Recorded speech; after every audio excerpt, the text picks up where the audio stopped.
one time at Bad Boy, did you have any kind of percentage or any kind of revenue that was owed to you I can be when you were honest. left? I can be honest and tell you on this platform the economic growth at Bad Boy. So let's talk about me coming from ABC and Orion. So I'm pretty much settled, and I have a little bit of money, and I'm okay. And then I have a golden parachute, and I have my apartment on Fifth, so I'm good. I'm cool. Then I'm doing some promotional events, with some music industry people, and I'm being interviewed for maybe a job at Uptown to happen after this job is over at Orion. That's how the Bad Boy thing comes in. Andre, through Jimmy Jenkins, the greatest promo man and one of the flyest of the executives that's still around right now, working with the Hughes brothers in film. So fly, I can't get him on the phone. But during this time, he was the fly promo guy, best friend to Andre Harrell, blowing Uptown up, and he introduced me to Andre to fulfill a marketing position. This is how close Andre and Sean were. Andre knew he was giving Sean the deal for Bad Boy, and Sean knew he needed someone to help him to put it together. Andre, in interviewing me and a few other people, it came down to me and another gentleman by the name of Brett Wright. God bless you, Brett Wright. We worked right side by side. Brett is doing excellent business now, had all the hair magazines, a bee farm right now. All these people are winning. I didn't get the job at Uptown. Andre placed me or asked Sean, hey, they did some type of conversation where Sean was like, I think I want you to come and be with me at Bad Boy. You should do this. And between Andre and him, that's where the opportunity became. And I took that opportunity because it was even better than working at Uptown, starting something fresh from day zero. The only thing we had achieved at that point was maybe naming the company Bad Boy, maybe we had an LLC, and the lawyer from Spivak and Masalis, Kenny Masalis, was the person that put the LLC together for us. I sat across from him.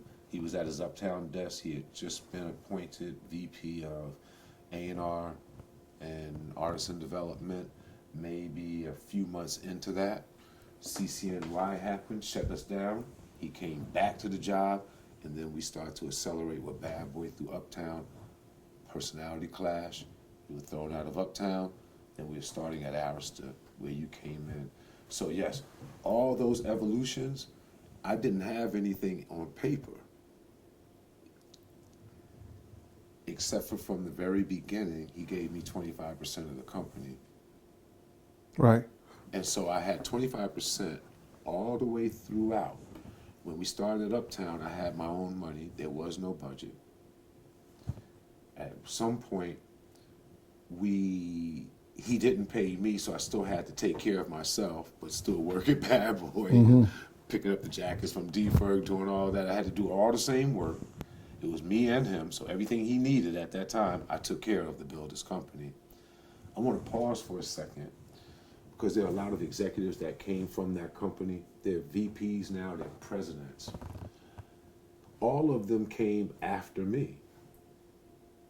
No doubt. And if they felt that they were worked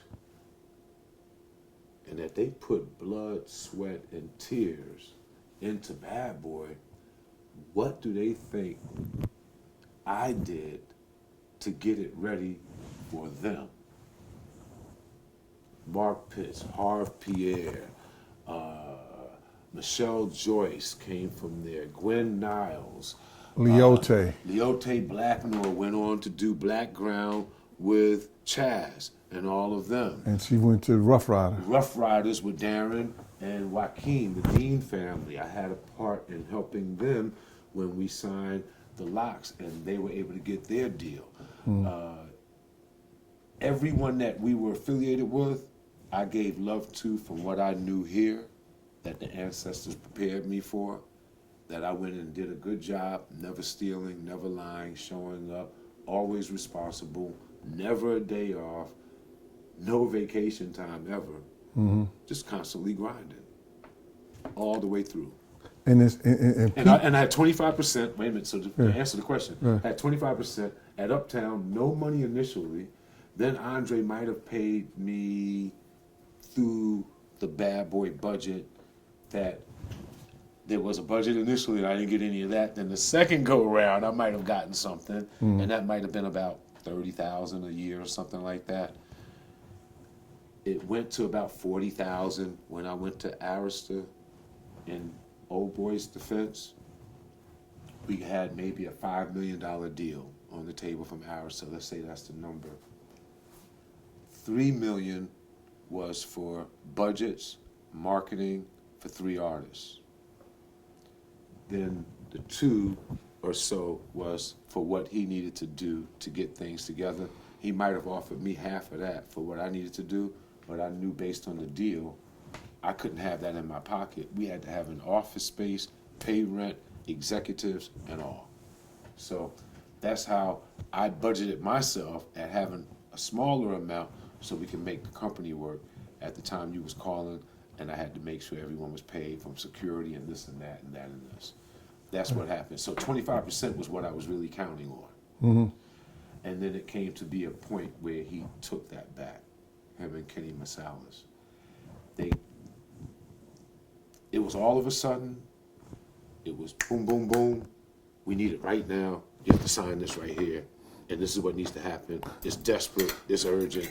I thought they was playing like, I was told that it was a ruse. It was a ruse because I was told that it was a couple of baseball bats that was. Well, you know how you set the scene. It was a couple of baseball bats that helped change him. No, let me tell you. No, I don't mean to laugh at it. No. It's funny laughable. now No, it's laughable. Because I was told, you know, there had to be some extra pressure and influence. Well, here's there was some pressure on this guy. That wasn't what made me change my mind. You understand? Because where I come from, I might not be street, but I can withstand an ass whipping for my money. What happened was the fact that he even pulled it. Right. I was crushed Yo, on the inside. But see, the thing about it is, Kirk, it was always, you know, this was I looked at it this way, because y'all was so close, and I heard you say this before. You say, yo, y'all used to pray together. We did. We prayed together to make that company happen. We prayed when Universal MCA fired him based on the CCNY. We had no actual money or chance or opportunity at that time. Mm-hmm. He was locked in a hotel, and I'll get into it in the book, with his mom and people like Sister Soldier visiting. This was around the time that he recognized me as a true person, because during that time at the lowest, when no one wanted to be bothered with him. And that's not true, because none of the record companies in the business were like that. Because he was sad and distressed about it. So whoever it was that wanted to be bothered with him, because he used to come out, he still used to come out with the same game. And D Ferg used to say, that nigga was talking about killing himself, man. Well, and I said, so let him. Okay. We'll see. If that's what he want to do. Some of that I want to say for the books. It's a natural reaction. They start mixing the facts in. They put their story with your story. Like that's really what happened.